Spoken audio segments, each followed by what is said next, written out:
DSC preparation కి మిగిలిన తక్కువ సమయాన్ని డిఎస్సి 2024 యాప్ లేదా DSC2024.com తో జాబ్ ని సాధించండి. ఆమె ప్రాణం తీసిందా? యువతి మృతి వెనుక వివాహేతర సంబంధమే కారణమా? ఎందుకు ఆమె ఆత్మహత్య చేసుకుందా?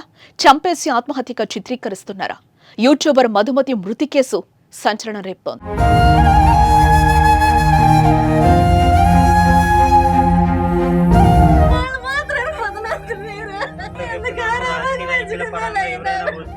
ఉమ్మడి కృష్ణా జిల్లా తిరువూరు నియోజకవర్గంలో కొండూరు గ్రామానికి చెందిన 22 ఏళ్ల మధుమతి నిత్యం సోషల్ మీడియాలో యాక్టివ్ గా ఉండేది.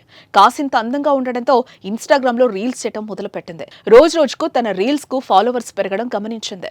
ఈలోగానే ఆమెకు సపరేట్ గా ఫ్యాన్ బేస్ క్రియేట్ అయిపోయింది. ఆ విధంగా లక్షల్లో సబ్స్క్రైబర్లను సొంతం చేసుకుంది. ఇలా సాఫీగా సాగిపోతున్న ఆమె జీవితంలో ఏం జరిగిందో ఏమో కానీ ఒక్కసారిగా ఆమె విగత జీవిగా కనిపించింది. అనుమానాస్పద స్థితిలో మధుమతి మృతి చెందింది. తన అమ్మమ్మ ఇంటికి వెళ్లి అక్కడే ఉరి వేసుకుని ఆత్మహత్య చేసుకుంది. ఈ విషయం తెలియగానే ఆమె తల్లిదండ్రులు షాక్ అయ్యారు. చేతికి అంది వచ్చిన కూతురు ఈ లోకాన్ని విడిచిపెట్టడాన్ని తట్టుకోలేకపోతున్నారు. మా కూతురు ఆత్మహత్యకు ప్రతాప్ కారణమని ఆరోపిస్తున్నారు కుటుంబ సభ్యులు. అతన్ని కఠినంగా శిక్షించాలని కోరుతున్నారు. మాది పాతకొండూరు, మేము ఉండేది తిరువూరులో. అయితే మా పాప చిన్న వర్క్ మీద హైదరాబాద్ వెళ్తూ వస్తూ ఉంది. అయితే నిన్న ఏం జరిగిందంటే మామూలుగా వాడు దేనికి వచ్చిండో మరి ఎట్లా వచ్చాడు, ప్రతాప్ అనే అతను ఇంటికి వచ్చేసి గబగబ పిల్లను చేపట్టుకుని లేకపోతే నేను అడిపోయాను. అడిపోతే నన్ను కూడా నెట్టేశాడు. ఎవరో ఏంటని చెప్పేసి మా వారి ఇంట్లో లేరు. తీసుకెళ్ళిన తర్వాత వాళ్ళ విసనపేట తీసుకెళ్ళాడంట. విసనపేట మళ్ళీ తెల్లపిల్ల తల్లిదండ్రుల దగ్గరికి తీసుకెళ్ళాడంట.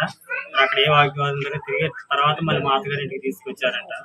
తీసుకొచ్చి చెప్పి మళ్ళీ తెల్లారిపోతూనే మా అత్తగారు ప్రాథమిక సమయం వాళ్ళంతా వచ్చి నలుగురు కలిసి అమ్మాయిని చంపి ఉరేసుకుందని చెప్పి మళ్ళీ వాళ్ళే హాస్పిటల్కి తీసుకొచ్చి విసనపేట తీసుకొచ్చి జాయిన్ చేశారు.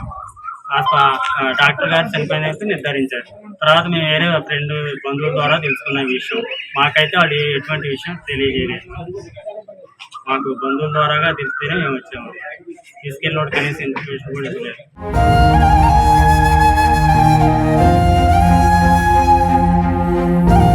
మధుమతి అనుమానాస్పద మృతి కేసులో తెరపైకొస్తున్న పేరు ప్రతాప్. ఇందుకు ప్రతాప్ ఎవరో తెలుసుకునే ప్రయత్నం చేద్దాం.